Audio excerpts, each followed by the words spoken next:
Alright, welcome back to another video. This week we are going over the pros and cons of early balding. So thank you very much to Dollorshave Club for putting this article out. We are going to see what they have to say. The Dollorshave Club, I'm pretty sure, just sells razors and other amenities like that. I don't know if they actually sell hair care products. But, you know, they do sell a lot of razors. I haven't tried one of their razors yet. Maybe I will in the future. They put up this article and I wanted to go through it and see what they thought and see if it is applicable to me or any of you guys out there. Okay, we hear bald is beautiful, yet men spend $1 billion annually to combat it. That's crazy. That's a lot of money. I guess I'm doing the wrong channel. If I wanted to make money, then I'd be selling hair care products instead of razors. Damn, man, I chose the wrong side. I should have been selling hair products, guys. You know what? Forget about it. Hey, finasteride, hey. I'm gonna be selling everything to you guys, so, I'm just kidding. I guess selling razors doesn't make as much money as it does selling pills. Okay, similarly, bald men are told that their shining dome causes them to be perceived as dominant, yet hair loss can lead to depression and anxiety. I think hanging on to the hair loss really leads into more depression and anxiety. There's definitely that a little bit when you do take the plunge and you're still getting used to it and still trying to grow, but you know, once you've gotten accustomed to it and grown into it, I feel like that part of it kind of goes away at least a little bit. So what's the truth? We dug up every argument we could find for both. The number one part, your physical health. The good news is that being bald likely means you have higher testosterone. We've heard that one a lot, which also means you have a higher metabolism. The bad news is that a study in India and another in Japan both linked baldness to an increased risk for heart disease. I think that might have to do with the anxiety and the stress that you might get from not coming to terms with it, not dealing with it. But as for prostate cancer, one study from the Prostate Cancer Foundation found a link between male pattern baldness and aggressive forms of cancer like prostate cancer, while another study from American Chemical Society found that since bald men get more vitamin D from the sun due to their exposed scalp, they have a reduced risk of prostate cancer. Okay, just since they both cancel each other out. So that was pointless. Thank you, Dollorshave Club. The winner, the prostate issue kind of cancels itself out, so we figured that while having low testosterone is bad, heart issues are worse, so having hair wins this round. Alright, round one to the hair, I guess. How people perceive you. Apparently the only thing that prevented the pathetic, self-loathing George Costanza from having the supreme, supervillain self-confidence of Lex Luthor was that George retained the remaining fringe of hair on the sides of his head. Very true, already in agreement with this. In 2012, the University of Pennsylvania conducted a study across 3 different groups and found that both men and women perceived men with a completely bald head as more dominant and confident than those with a full head of hair. The caveat, though, well, there's always one, this only applied to men who are completely clean-headed. Those with male pattern baldness were perceived as weaker than men with a full head of hair. Alright, and we've already talked about this a lot. Doing the full shave, you gotta shave it. It might seem like a bad idea, or you say, oh, my head shape is weird, but if you're trying to be looked at as different or looked at as more confident, in most cases, just take that plunge. The perception of power and dominance is so culturally persuasive that last year, the government of Mozambique issued a warning to bald travelers visiting their country, explaining that bald men have been targeted in the country as it's perceived that they must be rich. That's pretty crazy though. You being targeted just because you're bald because you're more rich, I like that. There you go. So don't go to Mozambique, guys. Given that these studies all measured the hairless against the fully haired, we're going to give this one to the bald guys, unless you're traveling to Mozambique. There we go, we get one. Your time and money. Shampoo, conditioner, waiting for your hair to dry, getting haircuts, and most of all, styling your hair every damn day can be very time consuming.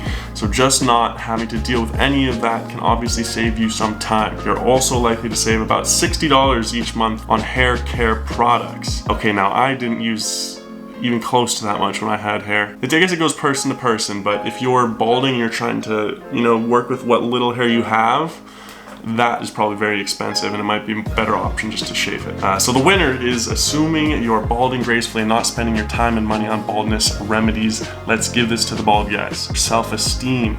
This is going to be a big one. While bald men may be saving money on grooming, they may be more than making up for it with therapy, as baldness is a major source of anxiety and depression. An extensive study in Berlin measured the emotional impact of baldness, which often leads to men to feel ugly and in extreme cases can cause a psychological psychological breakdown. Additionally, it doesn't help bald men at all when the bald role models they're given, like Dwayne Johnson, Michael Jordan, Bruce Willis, and Jason Statham, are all muscle-bound millionaires, as it stands to reason that those guys would have succeeded with hair too. Low self-esteem coupled with the fact that bald shaming is totally acceptable means that bald men can take some major psychological blows. So this is the pinnacle of what dealing with baldness is, you know. I totally agree, and I've had a lot of people in my past videos comment on stuff like this, being like, they have all these things already, so having that as a role model is just, you know, it's just challenging. Like, what about the people that aren't as popular? What about people that aren't as famous? And there's always something that we can go back to and kind of blame on ourselves. Like, even for me, I'm a confident guy. I feel like I have a lot of things that are going well for me.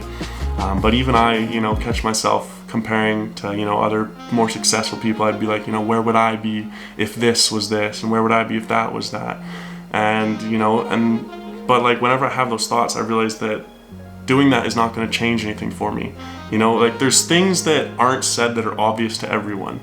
There's things that aren't said that are obvious to everyone. It's just how you deal with those things that make you who you are and make you be able to achieve what you want. Like, I'm missing one pectoral muscle, so, and if you see me without a shirt on, you can tell that I have it. But am I gonna go around and hide it all the time? Am I not trying to show it? Am I, it's like this unsaid thing where people don't have to mention that they notice it, and people don't have to mention that I do it, but it's just how I carry myself with it. So like if someone sees me and then without my shirt on, or even sometimes I'll introduce, I'll be like, hey, like I only have one pec, do you want to feel it? You can feel my ribs underneath. And then people get more comfortable with you, and then they're like, oh, okay, he's aware, he's comfortable, he's laughs about it and moves on. And it's very similar with balding and stuff, and having low self-esteem and not feeling like you are that person that you want to be, or that you feel like no one really around you can compare yourself to.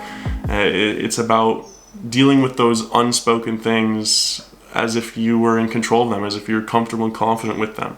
So you might not look like Jason Statham. I mean, none of us do. It's just how you react and how you control in those situations, and then that makes other people comfortable with your insecurity, and it makes then in turn you grow into becoming more comfortable with it as well. So really finding that ability, to do that will really boost your self-esteem. And don't, if you don't feel like, if you don't feel like you are the best looking person in the world, don't let that stop you. Don't let that take you down from achieving what you want to and from what you can. I mean, it just depends on what you want from life, do you just want, to be just a pretty boy, or do you just want to be super attractive, or do you want to be happy?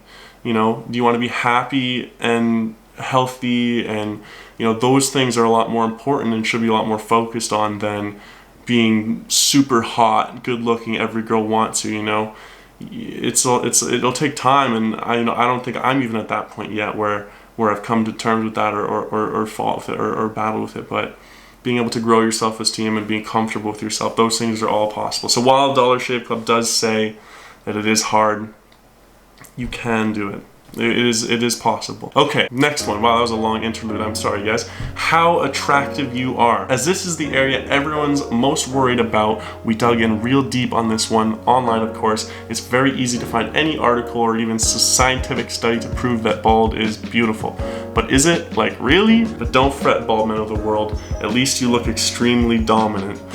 Wow, what an end to it. So, their ending conclusion is that while having hair is still, or while being bald is, there's some positive sides to it, having hair is, I guess, a little bit better. Now, that is where we come into play here. That is where this community comes into play here. That's where Bald Cafe, all the other bald advocates out there, is that we're trying to change this perception. There's already a perception out there that bald people are a little bit less attractive. It's seen as kind of this downside thing, but it's really not. And there's a lot more to it. And there are things out there where people do say there are certain positives and negatives to being bald, but it's always an opinion piece, right?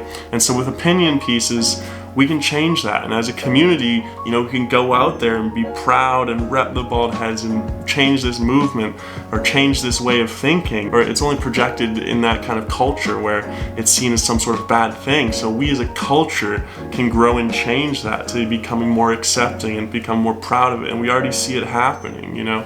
There was that big wave of the baby boomers where having hair, you know, you had to have it and you couldn't shave your head. And then we're seeing this transition of, you know, more and more people shaving their heads and becoming more acceptable, and a lot of people really liking it. If you go into any other cultures, it's seen as a lot more of like a beneficial thing. I have a lot of friends that just shave their heads because they can, or just shave their heads because they think it makes them look a little bit, you know, more attractive or a little bit tougher, and or they get women that find them more attractive in that way. So I mean, it's all about the movement and the culture, and it's how can we culturally shift it. So that's what it is. You know, we're at the forefront of this push to grow and to change it, and it's really exciting. You know, this is something that's really cool to see, is that even at the end of this article, he's like, I don't know, is it, you know, we'll see what happens. Is it going to be good? Is it going to be bad?